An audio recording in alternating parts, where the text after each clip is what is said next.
Itu tadi informasi rangkaian para tokoh-tokoh elit parpol termasuk juga para bakal calon presiden ya. Nah, kita tinggalkan informasi dari politik, masuk nih ke tema utama kita pada pagi hari ini seputar penetapan tersangka terhadap perwira aktif di unsur TNI, ada Kabasarnas dan juga ada berpangkat letnan kolonel ya. Betul.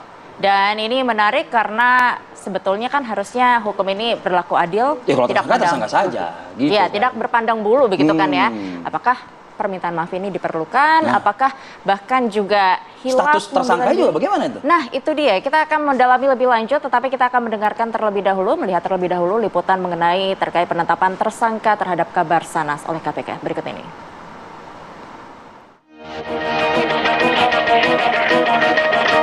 Komisi Pemberantasan Korupsi mengaku hilaf dan meminta maaf karena menetapkan Kepala Basarnas Marskal Madya TNI Henry Alfiandi sebagai tersangka kasus dugaan suap.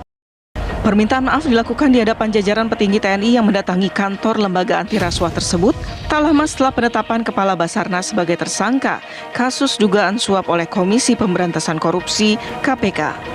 Jajaran Jenderal Bintang 1 dan Bintang 2 di tubuh TNI langsung angkat bicara menanggapi tindakan KPK yang menetapkan anggotanya sebagai tersangka yang dinilai telah menyalahi ketentuan karena berani menetapkan personil militer sebagai tersangka.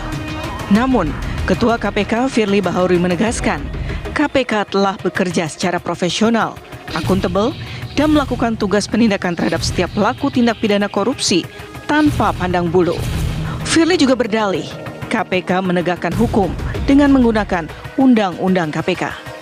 Kepala Basarnas Marskal Madya TNI Henry Alfiandi diduga terlibat kasus suap pengadaan barang dan jasa di lingkungan Basarnas tahun anggaran 2021-2023. Penyidik KPK melakukan operasi tangkap tangan di wilayah Cilangkap, Jakarta Timur dan Jati Sampurna, Bekasi. Benarkah penetapan tersangka Kepala Basarnas merupakan kesalahan KPK? Atau adakah pihak yang melakukan intervensi terhadap kasus ini? Tim TV One mengabarkan.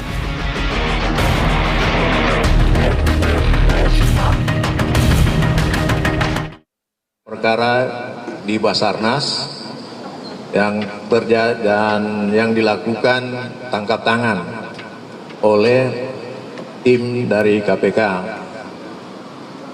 Dalam pelaksanaan tangkap tangan itu ternyata tim menemukan, mengetahui adanya anggota TNI dan kami paham bahwa tim penyelidik kami mungkin ada kehilafan, ada kelupaan bahwasanya manakala ada melibatkan TNI harus diserahkan kepada TNI, bukan kita yang tangani.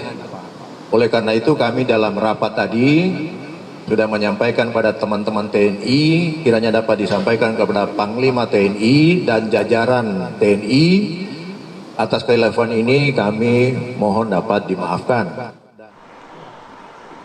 Ya, langsung saja kita bahas hal ini dengan melibatkan sejumlah narasumber pagi ini di Apa Kabar Indonesia Pagi. Sudah hadir di studio, kita undang saja langsung Margarito Kamis, pakar hukum tata negara. Selamat pagi. Assalamualaikum. Selamat pagi Pak, apa kabar Pak? Sehat? Baik, sehat. Dan juga bergabung melalui sambungan Zoom ya, Yohana ya. Ini ada Pak Saud Situmorang dan juga Mas Novel Baswedan. Selamat pagi, Assalamualaikum Bapak-Bapak. Pagi, Waalaikumsalam warahmatullahi. Terima kasih menyempatkan waktunya di akhir pekan ini bersama kami. Saya sebelum ke Pak Saud dan ke Mas Novel ingin dengar satu kalimat dulu deh dari Bang Margarito Kamis. Bang, permintaan maaf, permohonan maaf dari KPK kepada TNI. Pertanyaannya kemudian, masihkah tersangka? Tersangka kan tidak bisa dicabut dengan permintaan maaf. Tidak bisa dicabut? Dicabut. Meskipun yang menetapkan tersangka adalah KPK kan Bang? Oh iya, tapi kan mesti dicabut dan cara dia tidak bisa dicabut kecuali dengan cara yang ditentukan oleh undang-undang. Oke. Tapi kalau di luar itu tidak bisa. Artinya apakah Puspom permintaan TNI maaf tidak bisa atau tidak menjadi alasan hukum hilangnya status tersangka. Asumsi publik mendengar permohonan maaf ini menjadikan polemik ya kemudian bahwa penetapan tersangka ini salah kaprah sepertinya. Memang salah, tapi pencabutannya harus juga dilakukan dengan cara yang ditentukan dalam undang-undang. Perlu dicabut kah? Mau tidak mau harus dicabut. Tapi dicabutnya dengan cara yang ditentukan oleh undang-undang. Tidak bisa tidak. Misalnya, cabut penetapan tersangkanya dengan keputusan yang mereka buat.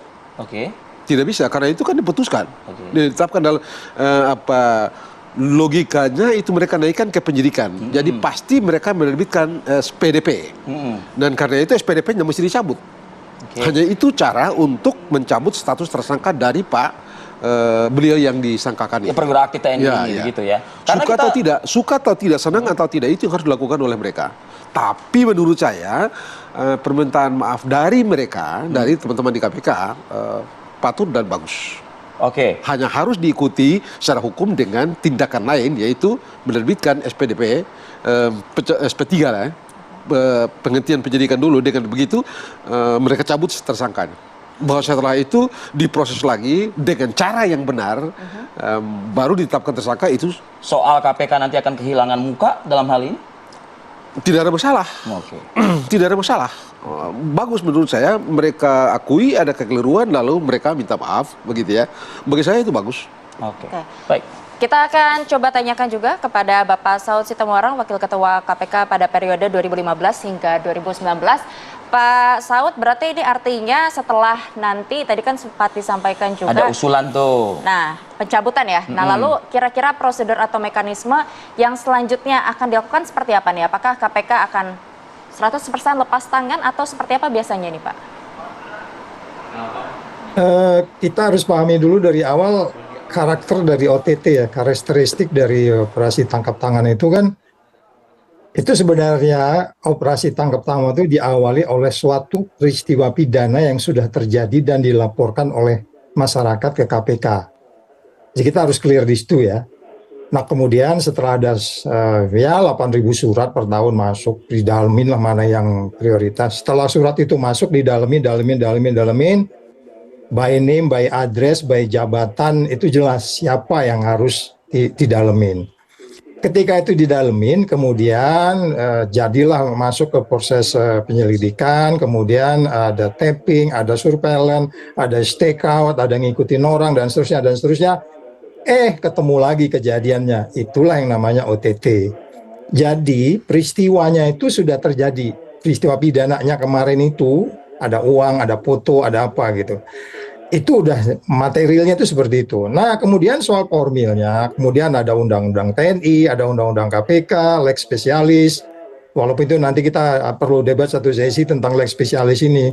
Sebenarnya ya kalau lex spesialis kan itu berarti undang-undang KPK itu yang khusus itu mengalahkan undang-undang TNI yang dianggap lebih umum gitu ya. Jadi itu bisa debatable. Nah kalau kembali kepada prosesnya kemarin memang menarik. Antara ekspos yang dilakukan A dengan minta maaf yang dilakukan oleh T, ini ada apa sebenarnya? Ketika kemudian proses KPK melakukan OTT itu udah jelas by name, by address dari awal tuh udah kelihatan itu siapa ini orangnya. Nah kalau itu dikaitkan dengan TNI, bagaimana koordinasinya? Walaupun kaitan dalam pasal 2 kasus helikopter AW101 kita pernah melakukan itu koordinasi yang baik dengan TNI, yang TNI mereka tangani, yang sipil kita tangani, itu selesai, nggak berisik kayak begini gitu. Jadi makanya saya kemarin bilang di salah satu TV, yang harus minta maaf itu adalah pimpinan KPK kepada anak buahnya, jangan dibalik. Ya peristiwa pidananya itu sudah dilakukan dengan detail, pimpinan KPK udah tahu, by name, by address, by jabatan, by bla bla bla, pimpinan KPK itu udah tahu siapa orang ini. Tapi kemudian kenapa itu akhirnya tidak dilakukan koordinasi seperti yang dilakukan sebelum-sebelumnya. Sebelumnya itu ada 3 kasus melibatkan TNI juga gitu. Walaupun kita masih bisa problematik kalau bicara undang-undang TNI, itu nanti satu sesi lah kita bahas. Ada juga kaitan dengan undang-undang KPK. Di undang-undang KPK itu kan harus jelas. Ada undang-undang penyelenggara negara yang bebas korupsi. Sejumlah undang-undang itu bisa kita debat. Dan memang Margarito harus hadir nanti di dalam debat itu karena dia yang paling paham itu tentang itu. Jadi makanya kalau kita kembali ke case ini, itu sudah terjadi. Soal nanti mau bagaimana menyelesaikan yang mengalihkan dosir dokumen ke TNI, karena kan kemarin Kepala Pusat POM-nya kan sudah ngomong di habis selesai itu kan dia bilang, oke, nanti kita akan selesaikan dan masyarakat akan tahu, kita akan clear. Jadi nggak ada masalah sebenarnya, nggak ada masalah. Mereka akan selesaikan ini. Dia udah bilang kok gitu. Dan statement-statement di yang walaupun testimonium di Audi itu ya, kita nggak dengar langsung dari Panglima TNI, dari orang lain yang mengatakan bahwa memang akan ada penindakan lebih lanjut, itu sudah selesai. Jadi case ini tinggal nanti seperti Margarito bilang tadi, apakah memang harus dicabut dulu kemudian diserahkan. Tapi kalau saya bilang nggak, di handover aja semuanya, kemudian penyelidik kedua institusi ini duduk sama-sama untuk kemudian itu bisa ini gitu, bisa apa namanya ini supaya keadilannya muncul gitu. Jadi mungkin nanti Novel bisa jelasin bagaimana di kasus-kasus yang lalu. Jadi bagi kerja ya Novel ya. Aku sini dulu, selesai dulu. Tapi rundown-nya kami yang pegang sih sebetulnya ya. Dialog kita pagi ini. Jadi jangan pula diarahkan ke Novel Baswedan langsung gitu. Tapi memang sepertinya ya teman kan minggu pagi kan minggu. Oke. Kita jeda dulu ya. Mas Novel, nanti Anda masih akan kita tanyakan juga terkait hal yang sama. Usai jeda pariwara berikut kami akan kembali.